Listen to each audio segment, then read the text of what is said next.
দুনিয়াবি কাজগুলো কি করব? মানে দুনিয়াবি যত কাজ, যত ব্যস্ততা যা আছে এগুলোকে কমায় নিয়ে আসবো, যাতে রমজান মাসে আমাকে বেশি বাইরে দুনিয়াবি প্রয়োজনে বাইরে বের হইতে না হয়, মানে বেশি ব্যস্ততা আমাকে দুনিয়ার জন্য না করতে হয়। মনে করেন যে আপনি চাইলে এখন যদি সামর্থ্য থাকে রমাদান এবং ঈদের বাজার করে রাখতে পারেন, কারণ লাইলাতুল কদর নষ্ট করে ঈদের বাজার, আর রমজানের অনেক রুহানিয়াত নষ্ট করে দেয় দুনিয়াবি বাজার ঘাট, তাই না? সবার সামর্থ্য হয় না, সবার সামর্থ্য হয় না, কিন্তু বড় বড় যে বিষয়গুলো আছে, বড় বড় খাবার, মৌলিক খাবার, এগুলো আপনি 2 মাসের জন্য বাসায় রাখতে পারেন যদি সামর্থ্য থাকে। সামর্থ্য নাই তাহলে সেটা আলাদা বিষয়। মোট কথা এটা শুধু একটা বিষয় বোঝাচ্ছি না, দুনিয়াবি যত ব্যস্ততা এগুলোকে কমায় রমাদানের জন্য প্রিপারেশন নিতে হবে। আল্লাহ পাক আমাদেরকে সবাইকে রমাদানের জন্য প্রিপারেশন নেওয়ার তৌফিক দান করেন। এটা হলো মনস্তাত্ত্বিক প্রিপারেশন, যে রমাদান আসতেছে, আমি শাবান মাসেই আমি আমার কাজগুলো গোছাই নিব, যাতে রমজানে আমি ফারেক থাকি ইবাদতের জন্য। বুদ্ধিমানের কাজ না এটা? আল্লাহ পাক তৌফিক দান করেন, আমিন। 2 নম্বর হচ্ছে ভাই, রমজানের আমরা সবাই 30টা সওম রাখবো বলে নিয়াত করি, আল্লাহ পাক তৌফিক দান করেন, আমিন। কিন্তু এখানে একটা কথা, 2 নম্বরটা হচ্ছে রোজা রাখার মতো রোজা রাখতে হবে। কি বললাম বলেন? রোজা রাখার মতো রাখতে হবে। এটা কেন বললাম, কেন বললেন ভাই? উত্তর দিচ্ছিস। উপোস থাকা, না খেয়ে থাকা আর সওম রাখা এক জিনিস নয়।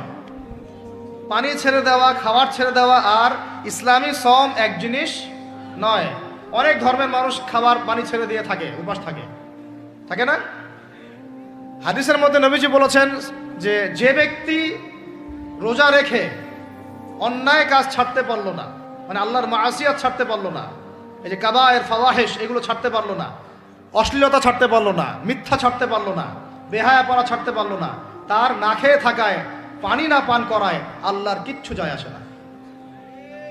আর রোজার বিষয় বুঝলাম। রোজা কাকে বলে ভাই?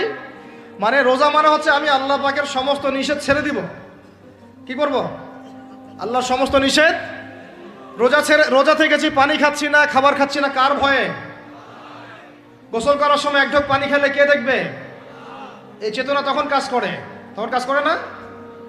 চুপ করে 1 লোকমা ভাত খেলে কে দেখবে? কেউ দেখবে? আল্লাহ ছাড়া কেউ দেখবে? কেউ দেখবে না। তারপর আপনি খান না কেন? আপনি খান না কেন? কারণ আপনি অনুভব করেন যে আল্লাহ পাক আমাকে দেখছেন। এটাই হলো ইহসান। এটার নাম কি? ইহসান। এটাই বলা হচ্ছে হাদিসে জিবরিলের মধ্যে, আনতা আবুদুল্লাহ কাআন্নাকা তারাহ, তুমি এমন ভাবে আল্লাহর ইবাদত করো যেন তুমি আল্লাহকে দেখতে পারছো। ওয়া ইল্লাম তাকুন তারাহু, তুমি যদি আল্লাহকে দেখতে না পারো, জেনে রাখো ফাইন্নাহু ইয়ারাক, আল্লাহ পাক তোমাকে দেখছেন। এটাকে বলে আল্লাহ কনসিয়াসনেস বা ইহসান বা তাকওয়া। আর তাকওয়া হাহুনা, তাকওয়া কোথায়? এখানে।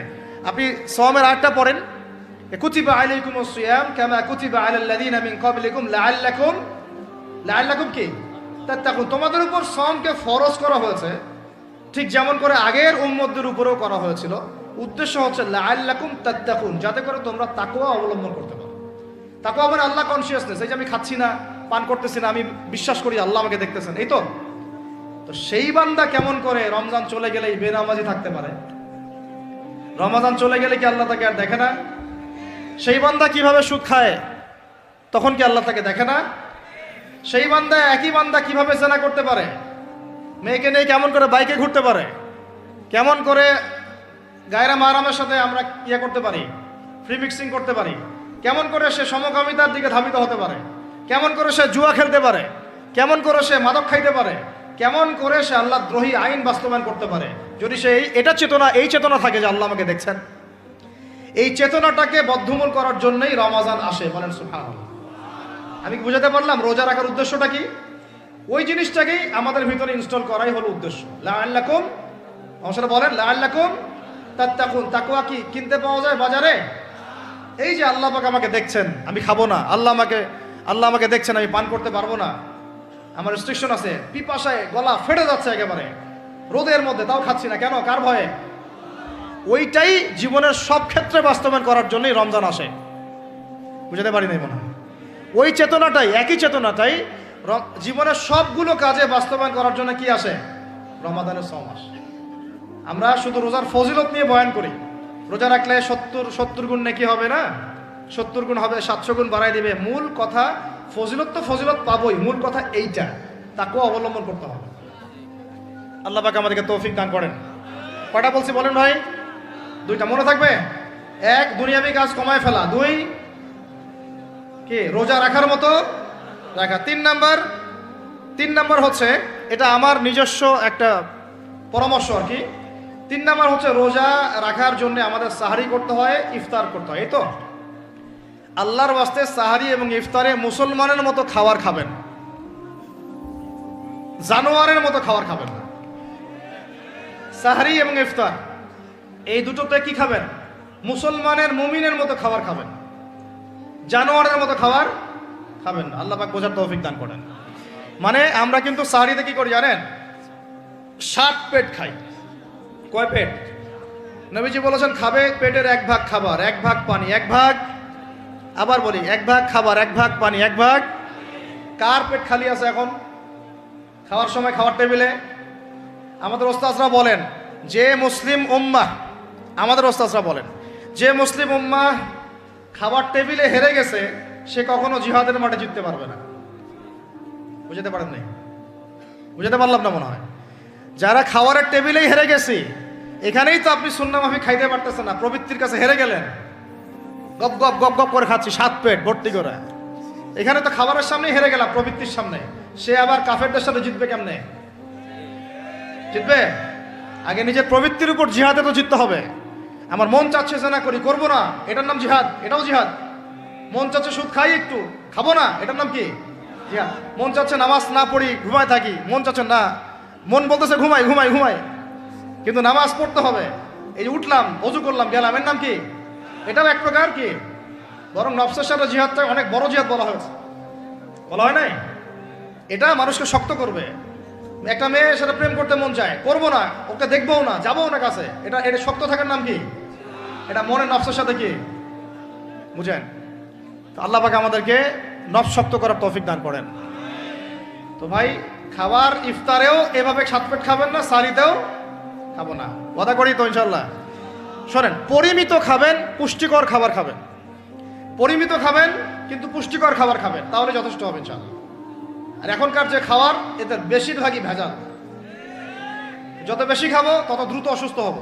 এই যে আমাদের ফিটনেস দিন দিন খারাপ হয়ে যাচ্ছে।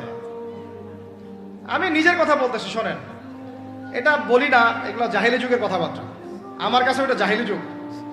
মোহাম্মদ আশরাফুল আছে না, নাসির হোসেন, মোহাম্মদ রাশাফুল, এরা বিকেএসপিতে খেলতো আর কি, থাকতো। বিভিন্ন জায়গায় কান্ট্রি লিগ খেলা হইতো, ফার্স্ট ক্লাস, প্রিমিয়ার লিগ, এইটা ওইটা। প্রথম যে কাজটা করায় সেটা হলো, ক্রিকেটের কথা বলতেছি আর কি, প্রথম যে কাজটা করায় যে মিনিমাম একটা মাঠকে 6টা থেকে 7টা রাউন্ড দিতে হবে। কয়টা রাউন্ড? 5 থেকে 6টা রাউন্ড দিতে হবে। 5 থেকে 6টা রাউন্ড দেওয়া আমাদের কাছে কোনো বিষয় ছিল না। 6টা আমরা মনে করতো কে কত বাড়াইতে পারে, কে 7টা, কে 8টা, কে 9টা, কে 10টা। এখন তো 2টা দিলেই জিব্বা বের হয়ে যাইতেছে। কথা বুঝতে পারতেছেন না?